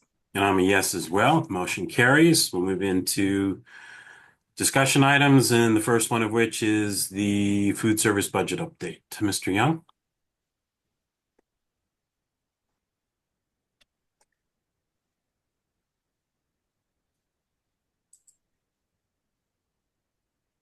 Good afternoon, you all. Good evening, I'm sorry. Can you all see my screen? Yes. Yes. All right. Okay, so we're going to start here. All of the expenditures you will see here are current and up to date to February 2025.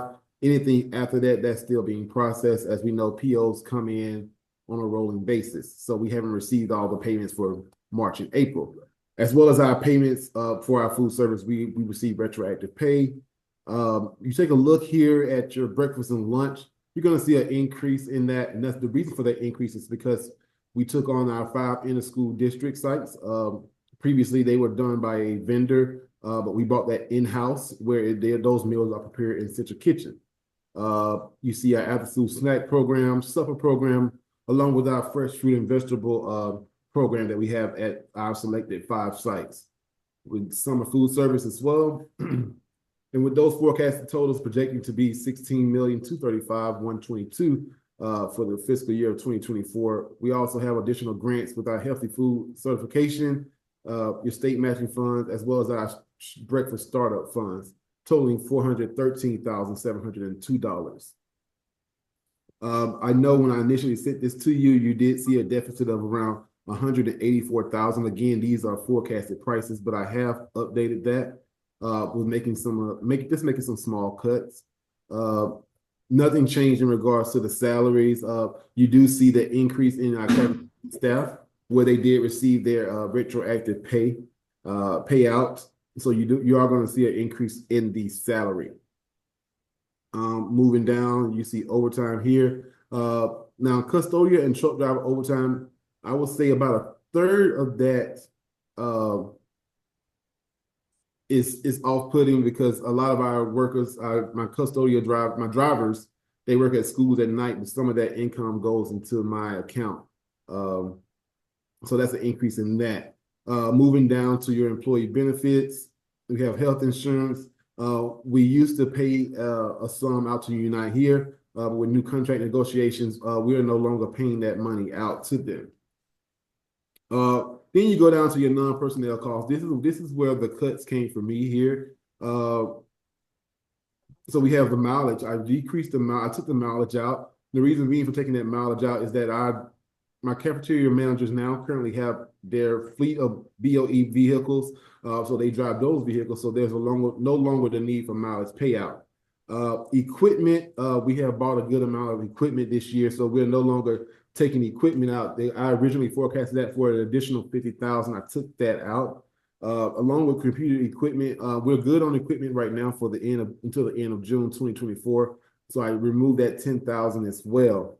Going on to food and supplies. Food and supplies, I'm decreasing. It was originally at 2.6 million. I decreased that down to 2.5. With the reason being is that I'm currently doing the inventory report, and we are going through the inventory to see what we currently have in-house. And being able to build menus off of what we have in-house. As well as the vehicle repairs. The vehicle repairs was initially forecasted for $23,692. I decreased that down to $13,692. Reason being is that, again, we have a new fleet of vehicles for cafeteria managers, and I also have 2 new trucks. So very minimal vehicle repairs for the food service department. With those deductions, that puts us in the positive of $60,042.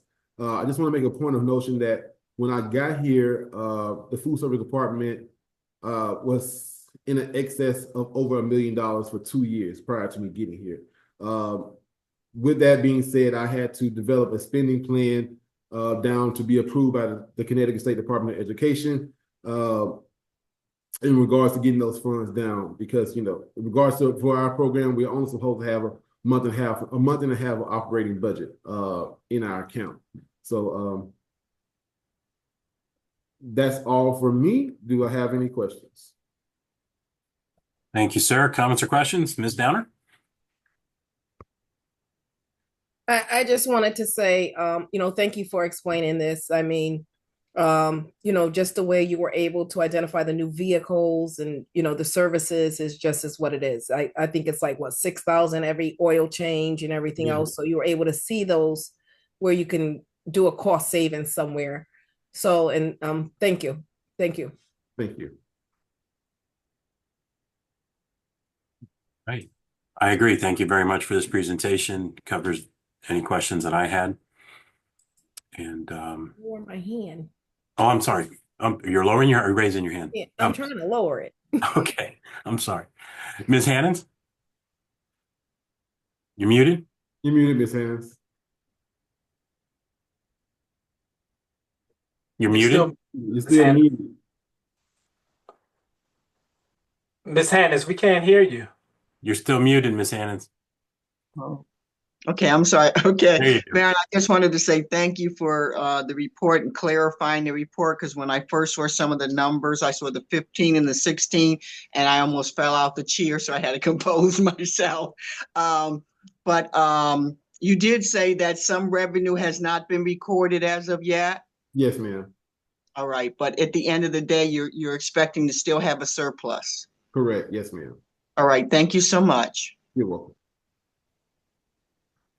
All right. Thank you, Mr. Young. I know you have to do a lot with little, and hopefully we won't have to do with even less as we see what happens with federal programs related to food service. So nothing else on that item. Seeing, hearing nothing, we'll move on to 9.2, school bus stop arm violation enforcement. Attorney Alexiadis. Thank you, Mr. Chairman. There are several members of the team in the waiting room. If the host would let them in, that would be Transportation Director Sequella Coleman, Deputy Chief of Staff for the city Haley Vincent, and Deputy Director of Traffic Transportation and Parking, Eric Hoffman. I think I got the order of those mixed up. I think it's Transportation, Traffic, and Parking, but he can correct me. Good evening, everyone. Hi. So, anybody who drives around the city knows that there are two ongoing and potentially very serious problems. And one's people blowing through red lights, and others people in their vehicles driving past school buses that have their flashing lights and stop arm cameras out. And we have been working, various people have been working on a potential solution to that. And people who are more up on the details than me are, particularly Mr. Hoffman, are on the call. But the concept here would be to engage a contractor to install cameras on the exterior of school buses, and for the purpose of establishing violations and then ticketing vehicles that drive past the flashing stoplights, that pass a school bus illegally. And like the traffic cams, this would be a civil violation with a civil penalty, not a moving violation. And so there is an enabling statute that was passed last year, and there is a draft enabling ordinance that is expected to go to the Board of Alders shortly. Following that, we would expect an RFP to be issued for various vendors that do this kind of work to respond to. We have had preliminary conversations with the bus company, with First Student. They are, I believe, they are familiar with these systems and have, and these systems are operating in other districts. But we surely thought that it was time to talk to you all about it, so that you're aware. and going forward, we're not presenting the draft ordinance at this meeting, but we can circulate it later, and we would expect to come back to this committee in 2 weeks, and then to the full board for what we would hope is an endorsement of the concept. And then if the others on the team might have something to add.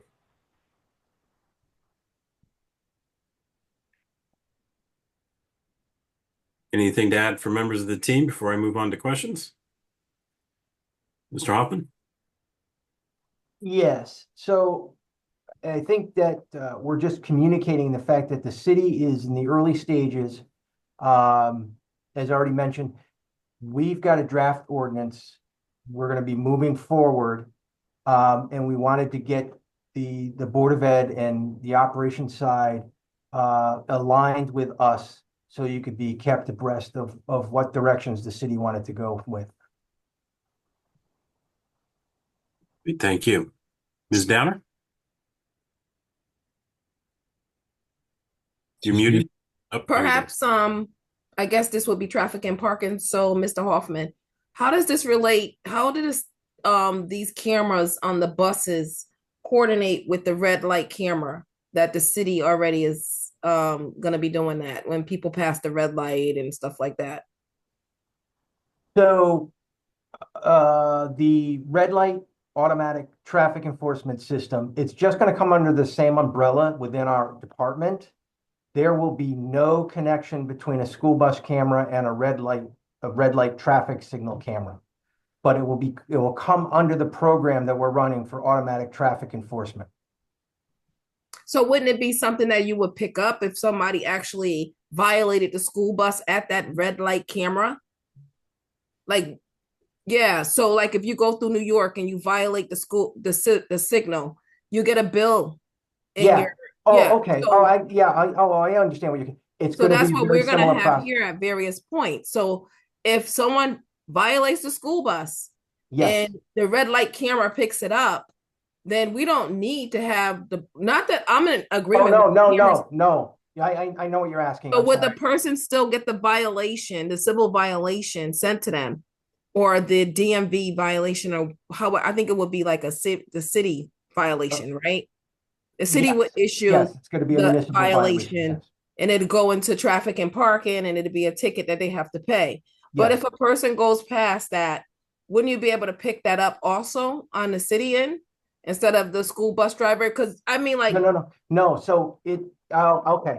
So I'm a little worried too that if people know that these cameras are on these buses, then sometimes these school bus drivers also and our children could be targeted. So I don't really, all it takes is one loose screw, and and that's what I'm getting at. I just want to be making sure that we have security too, and if it's something that is being done, I'm sure the red light camera, because we just had a grant given to us, whether you guys have actually started implementing those cameras or not, but that was a major grant under the Biden administration. So I don't know how it is in collaboration, but you said it wasn't. So okay.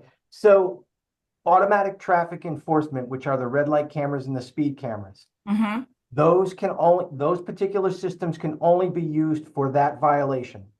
They cannot be used for any other violation.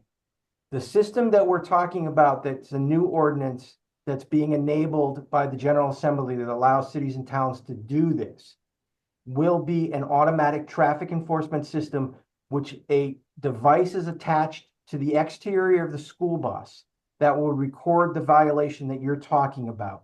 And then those violations will be automatically sent to the registered owner of the vehicle. There will be no involvement of the school bus drivers or the students on the bus. Okay. All right. I also want to add, I also wanted to add, if I can, that there are other. Can you hear me? Yes. Yes, Ms. Are you able to hear me? There are other cities that are already implementing school bus stop arms, particularly the city of Bridgeport. So if you require further information, such as if they're being targeted for these cameras on the bus stop arm, we can reach out to them because we have been working with them closely to figure out the best route forward. So if you need that, we can absolutely do that research for you and bring that back. I appreciate that. Thank you. In short, we are late to the party. I figured that. I'm in agreement with the cameras on the bus, though. I just want to say that I am in agreement with the cameras on the bus. Yes, that would be as many cameras as possible. We are not really late to the party. The state has just in 2024 just gave a blanket coverage to municipalities and cities and towns to do it as the approach that we're attempting to do. Okay. Thank you. Dr. Yarbrough? Yes, I see Ms. Coleman has a hand up too. Should I wait or? Go ahead and ask your question or make your comment, and then I'll move to Ms. Coleman. Okay. My question is, what's my question? Oh, what part of the ordinance or whatever has to be approved by the board? What is the part that the district NHPS will need to agree to? And does our agreement relate to getting first student to agree to something, or is a different contracting conversation with them? Attorney Alexiadis?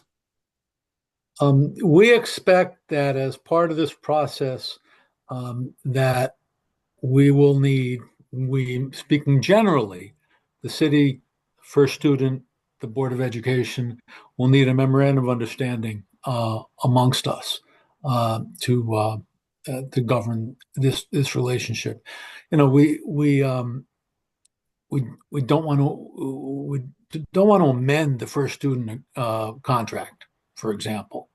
But we want to make sure that everybody's on the same page. We do not have an MOU or an MOU draft at this point, although. And so I think there's two things. One is that is the Board of Ed on board with the concept, and then executing it, presuming that if the alders approve the ordinance, they would likely be interested in knowing whether the Board of Education supports the concept, and then it's getting the RFP out and the nuts and bolts of any other documentation. Okay. I hope that answers the question. It does. Thank you.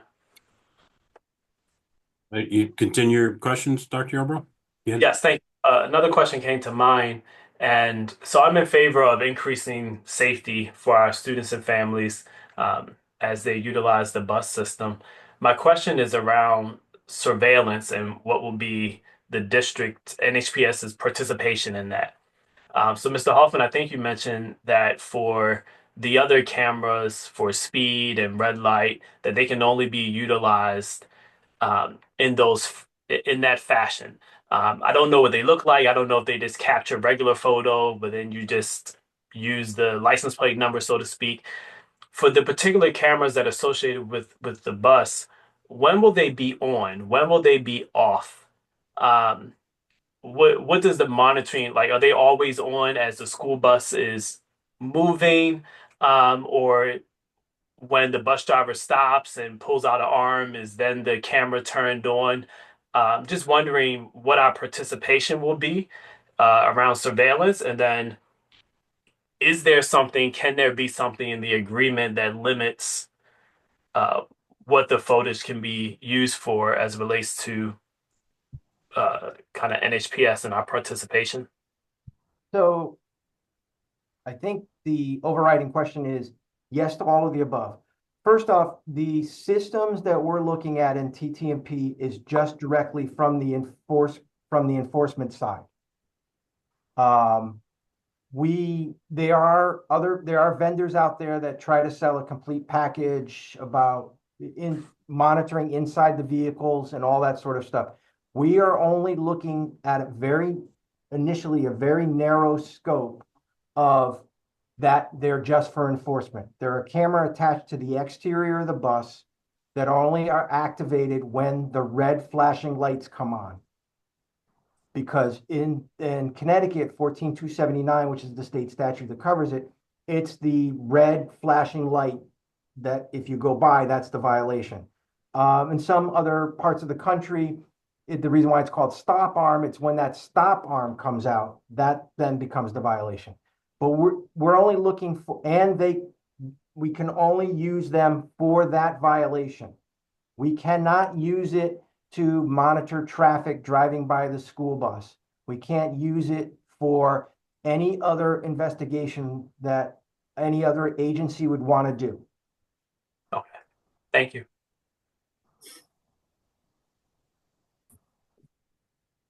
Sorry, I was muted. Ms. Coleman?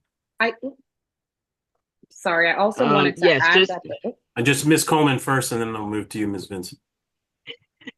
thank you. Just two quick things.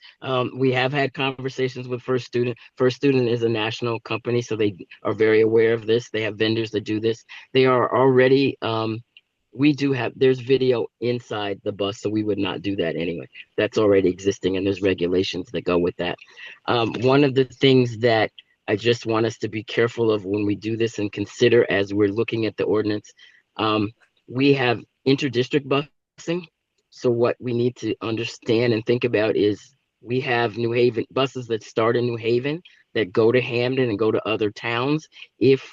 How we need to look at this when the stoplight is out in Ansonia, how will that register, and does Ansonia have that? And I'm just using Ansonia as an example. Does Ansonia have the same kind of system, and would the violation go to and I don't think they do, but we need to kind of put that in there to see as we're talking to the bus company to realize that we do have interdistrict buses that go everywhere. It's just something to think about, Mr. Hoffman. Yes. So that would be the thing, because we've had those brief internal conversations. Those would be the things that we set up when we brought a vendor on board, the business rules. When we cross this particular location and the red lights come on, we can no longer issue, the system will not issue a citation. Or perfect. I wasn't quite sure, and I didn't get it from the draft. Yep. Okay. Thank you. Thank you, Ms. Vincent. I'm sorry. I also wanted to add that by way of the state statute, we will have to dispose of that footage after a certain number of days. So I'm not sure if Eric highlighted that already. Okay. I missed that comment. Okay. It seems there's a bad connection. I can jump in if you like. Please. The statute, and there'll be corresponding language in the ordinance requiring disposal of the footage after a certain time. Generally, you want to keep it until the violation is either established or appealed. The statute and the ordinance also require the parties to use their best efforts, or to the extent practicable, not to record images of people inside the cars. So the idea is that it's a civil violation of the vehicle that's going past the flashing lights. And I should mention, with regard to the stop light camera questions, school buses stop many more times in many more places than at stoplights. And if I recall correctly, if they're at a stoplight, they don't necessarily have the flashing lights because kids aren't getting on and off the bus. So it's a different concept. Thank you. Thank you. A lot of comments or questions I have already been covered. I'll be interested to hear when this is brought back how the economics of this works in terms of the who's going to pay for the cameras and the system and all that. I can tell you the schools don't have the money, so I'm happy to hear about how it'll be funded, perhaps through the ticket income. But I'm all for safety around school buses, and it's disconcerting when people run past those flashing lights and rising arm. Mr. Chairman, I see it almost every time I'm in my car driving around the city. It's ridiculous. And what we have, Eric might have more information on this, but what we have heard anecdotally from other districts that have this, or other cities that have this, that it has reduced the incidence considerably of these occurrences. My suggestion would be just to make very clear when this is out and put in the press and in the ordinance and variety of places that it's when the red lights start flashing, the arm doesn't have to be fully extended. It might be some cases where people are thinking, oh, I got to get around this bus before that arm comes out, in which case they'll be rudely surprised, but that also might be something that just to also make clear to people that in Connecticut it's the flashing lights, which I didn't know. So Yeah, we do have plans that as this program rolls out, should it get approved by the Board of Alders, that we will include it in part of our safety marketing along with all our other automatic traffic enforcement devices. thank you. Okay. Well, thank you for the presentation. Look forward to hearing more. If there's nothing else on this, we'll move on. Just checking in on item 10. Are there any upcoming financial issues that we haven't discussed yet that we need to talk about? Ms. Hannons? Yes, make sure I got my mute off. Okay, yes, there will just be two minor items that will be coming down. One is that, as a heads up, we're getting close to our exhausting our allotment for facilities. So there may be emergencies that need to be done. So we'll have to figure out how we're going to pay for those things. Number two is that we are working with the city on the utility charges. We did get a recovery of a few dollars, and I have our internal auditor working on that as well. And then third, our contracts, some of our contracts, I know Mr. Young mentioned the food service, and we have our substitutes whereby we are going to have to pay retroactive costs. So those costs will start affecting our budget as well. Unfortunately, we don't have a balance sheet for last fiscal year, so therefore any charges that they are due will have to come out of current fiscal dollars. And that's my report. Okay, thank you. Comments or questions for Ms. Hannons on these items? Thank you for the heads up. Finally, nothing on Series 3000 policies other than what we discussed previously in the meeting about bringing back the data sharing policy that we had sent to governance that hasn't been acted on there yet because of their busy schedule, but we're going to take another look at it to take a look at the language there around data sharing agreements and some of these recent questions that have come up around MOUs. So we'll have that at our next meeting. So that's the update on that. Is there a motion to adjourn? So move. It's Second. been moved and seconded. Attorney Alexiadis, do you? No, I was waving goodbye. Oh, that's okay. All right. Ms. Downer? Yes. Dr. Yarbrough? Yes. I'm a yes as well. We are adjourned. Thank you, everybody. Good night, Thank you. everybody.